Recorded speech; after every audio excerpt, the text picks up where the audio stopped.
لو انت عروسة جديدة تعالى اقولك على بعض النصائح المهمة جدا في المطبخ. لما تيجي مثلا تشتري حاجة السلطة وعايزة تقعد معاكي فترة طويلة مثلا 10 ايام، اغسليها كويس جدا وعقميها طبعا بالمية الدافية كده اهوت، وبعد كده نشفيها ما يكونش فيها مية خالص لان المية دي ممكن تكون بكتيريا. وبعد كده هتحطيها في باسكت وتحطيها في التلاجة، او ممكن كمان تلفيها بستريتش لو انت عايزة تحتفظي بيها ايه اكتر من 10 ايام. هتقعد معاكي 10 ايام، يعني حاجة السلطة فريش جدا. مرقة الدجاج طبعا بنستخدمها في حاجات كتير بس هي طبعا مش صحية، انا بحب استخدمها. بجيبها بالشكل دوت واقطعها صغير عشان لما اجي استخدمها بطلع واحدة على طول، واحطها في علبة واحطها في درج قريب من البوتاجاز. تمام. اللهم صل وسلم وبارك على سيدنا محمد. بحب كمان اعمل الخلطة بتاعت جدتي الله يرحمها بتاعت التوابل، اللي هي عبارة عن بجيب طبعا كل التوابل حصى الاول: كزبرة خضراء، كزبرة ناشفة، كمون، فلفل، شطة، وملح. بجيب 4 اكياس ملح واحط، بجيب ب5 جنيه من كل نوع توابل واطحنهم في المطحنة وانزل بيهم، بس ما تكتريش الشطة لو انت ما بتحبيش الشطة. واحطهم واقلبهم كده اهوت واحطهم في البطرمات في بطرمانات، واحطهم في التلاجة بيقعدوا معايا ممكن من سنة للسنة، بس انا بستخدمهم كتير وخصوصا مع البطاطس. وكمان هنعمل مع بعض خلطة الدجاج كنتاكي وازاي تحتفظي بالتوابل. التوابل لما تيجي مثلا بتشتري مثلا كمية، انا بحب اشتريها مثلا من العتبة او من اولاد رجب، من محلات معروفة يعني. فبجيبها واحطها بجيب بالربع كيلو واحطها في التلاجة بتقعد معايا من السنة للسنة، وخصوصا الزنجبيل، البصل بودرة، الثوم البودرة، لانهم لما بيتحطوا بره في المطبخ بيحجروا. فانا بجيبهم ويقعدوا معايا في علب في التلاجة من السنة للسنة. يعني احتفظي بالتوابل بتاعتك في التلاجة هتطلعيها فريش. لما تيجي تشتري التوابل اشتريها حصى، خصوصا الكمون والكزبرة الناشفة.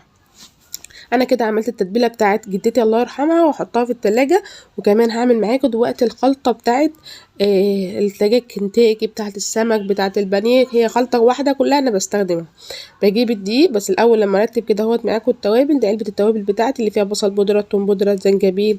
الحمد لله في توابل يعني جنب كده اهوت التوابل البودر وجنب التوابل العاديه. دي الخلطه كمان احطها في علبه عشان ما تتلخبطوش. وبعد كده نخش على الخلطه بتاعت السمك والدجاج كنتاكي. يعني زمان كده هو كنت روحت مع والدتي يعني مشوار، ولقيت عند واحدة صاحبتها، فلقيت عندها توابل كتير قوي. فلما اتجوزت دلوقتي وطبعا فتحت قناه فبقيت استخدم توابل كتير قوي. يعني انا عندي ما شاء الله توابل كتير، وعلب التوابل مليانه كده، توابل بودره وتوابل حصى وتوابل معرفش ايه وحاجات للشوربه. فعرفت اللي هي كانت بتستخدم توابل كتيره جدا. دي التوابل اللي انا قلت لكم عليها: بصل بودره وتوم بودره وزنجبيل، وحاجات كمان توابل الكبسه وتوابل بودر والكلام ده كله. بحطها كده العلب دي كلها بحطها في التلاجة.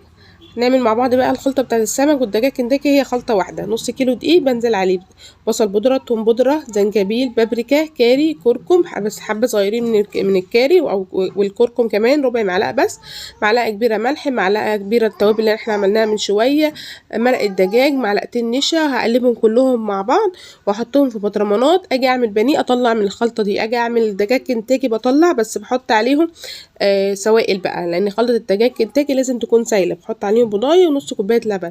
اجي اعمل سمك برضو بستخدمه، يعني بستخدمه كتير. لو حبيت كمان اعمل دوريتوس للاولاد بيبقى نفس الخلطة دي، بس الايه بعجن الدقيق بخليه عجينة وافردها وبعد كده احمرها يبقى معايا دوريتوس كمان. كده الخلطة بتاعت السمك والدجاج كنتاكي. وكمان في اليوم دوت انا جهزت فطار سمك بنفس الخلطة ديت. والسمك عشان يطلع معاكي مقرمش بتعمليه الاول في الدقيق وبعد كده بتحطيه في التتبيلة اللي هي اللي انت تبلتيها فيها في الاول، اللي هي توم وليمون وخل وكده يعني.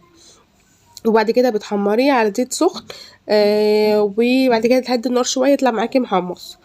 كمان سلطه الطحينه عشان تطلع معاكي حلوه جدا بتحطي مثلا معلقتين طحينه عليهم بصل بودره، توم بودره، بابريكا، معلقه عصير ليمون، معلقه عصير خل اللي هو خل، وبعد كده نص كوبايه ميه وتقلبيهم كويس جدا وحط عليهم بقدونس. بصوا ما شاء الله السمك طالع معايا مقرمش وجميل ازاي.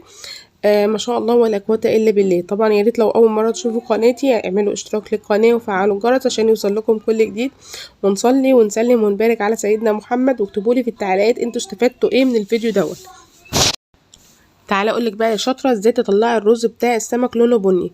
هنحمر البصل كويس جدا، قبل ما تتحمر كده بسنه نحط لها معلقه سكر، السكر يتكرمل معانا يبقى لونه بني، هنحط معلقتين صلصه، وبعد كده ننزل بالميه بتاعتنا وننزل بحبه قرفه، حبه ملح، حبه كمون، الخلطه اللي احنا عملناها من شويه، ونسيب الميه تغلي، وفي الاخر خالص هنحط لها الرز ونهدي النار ونسيب الرز بتاعنا يستوي. بص ما شاء الله الرز لونه بني ومفلفل جميل جدا ما شاء الله ولا قوه الا بالله.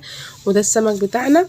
اتمنى طبعا لو اول مره تشوفوا القناه اعملوا اشتراك للقناه وفعلوا الجرس عشان يوصل لكم كل جديد.